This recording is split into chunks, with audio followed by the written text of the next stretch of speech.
Who do you like in the Fury Wilder heavyweight fight, the trilogy? And it's so hard to bet against Fury, with the skill set that he is and the elusiveness of his fighting style and how big he is. It's very hard, but you definitely can't count, Wilder out with that dynamite in his right hand. He's been looking tremendous in camp, but like we all know, you can look good on the mitts and on the bag. It's how you perform in that ring. So I will lean a little bit more towards Fury, but at the same time, you can't count Joshua Wilder. Wilder out. Those are the words of Terence Bud Crawford as he gives his thoughts and loose prediction of Wilder Fury 3. You can tell, and I've heard Terence Crawford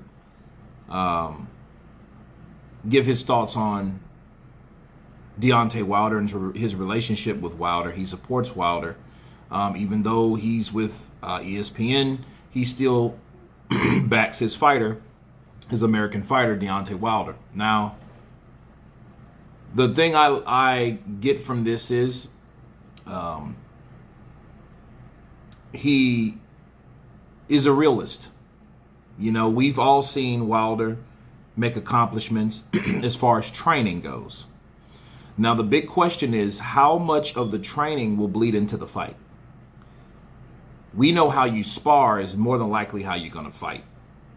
We haven't seen him spar, which is not necessarily a bad thing. However, we don't know how he's going to apply what he's learned, what Malik Scott has taught him in the ring that night, October 9th. We don't know how he's going to go. Will he throw all that shit out of the window and just go for big bombs like he did in the first fight and in an attempt in the second fight? Or will he use what Malik Scott has given him, which it's fresh, which it's something somewhat foreign? I see some drivenness, but at the same time, we all know Deontay Wilder's emotional. So, according to Terence Crawford, Terence Crawford made a good comment, made a very realistic comment. Like, yeah, he looked great, but the pads in the bag don't hit back. Like Bruce Lee said, boards don't hit back, right? Well, that's true. Neither does pads, neither does the bags. So, we have to see what it is. Tyson Fury does look more elusive. That's why if this is necessary for Wilder to apply what he's learned, because if he doesn't, it's going to be the same thing that Tyson Fury has seen before. Okay? The only good thing about this is Deontay Wilder knows that Tyson Fury will be coming for him.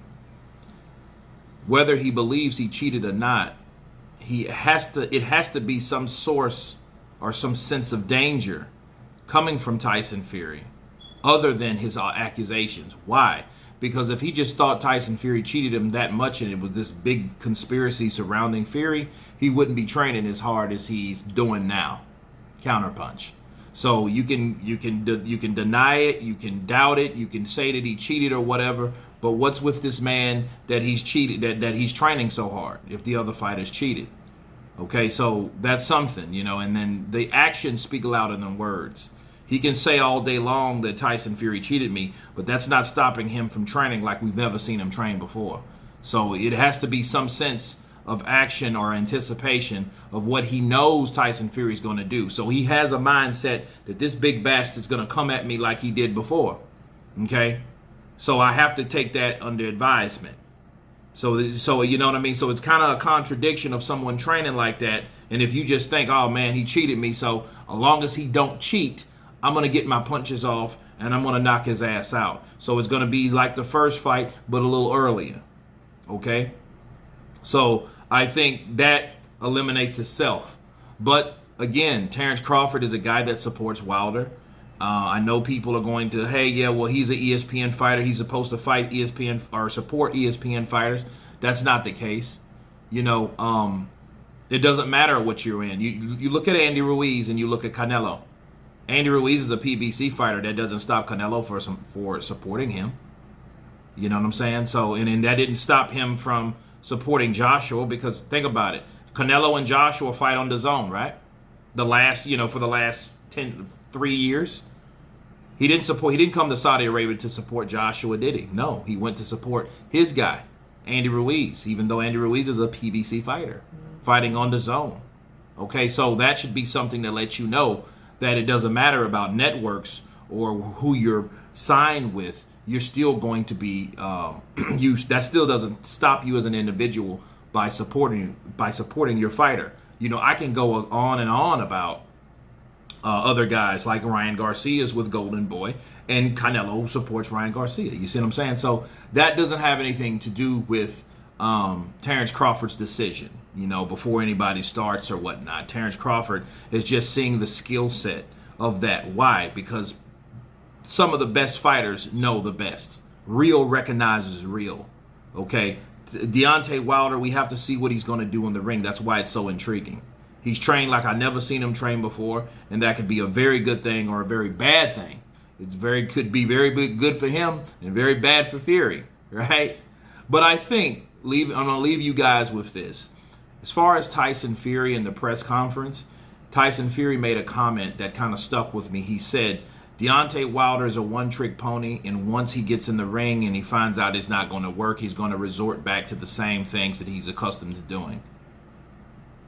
That may or may not be true, but I think Tyson Fury said that was because he wants Deontay Wilder to get back into that mindset. It's almost like a Jedi mind trick that he's trying to play on Wilder. Like, hey, I think you're not going to change because I don't want you to change. I want you to do the same thing so I can have an easier night with you. It's just a theory, but anyway, you guys tell me what you think about that theory, but I think Tyson Fury said that for that reason. Just to frustrate him, just to have less things to worry about. Because the last thing you want to do when you got someone figured out and they come with something new, then you have to switch up and change, and then that could be confusing because that can make you think more, and thinking more can make you more tentative, okay? So, but anyway, you guys tell me what you think of Terence Crawford's prediction and quoting that pads don't hit back. Please tell me what you think. Of course, subscribe, and you guys been Counterpunch. Peace.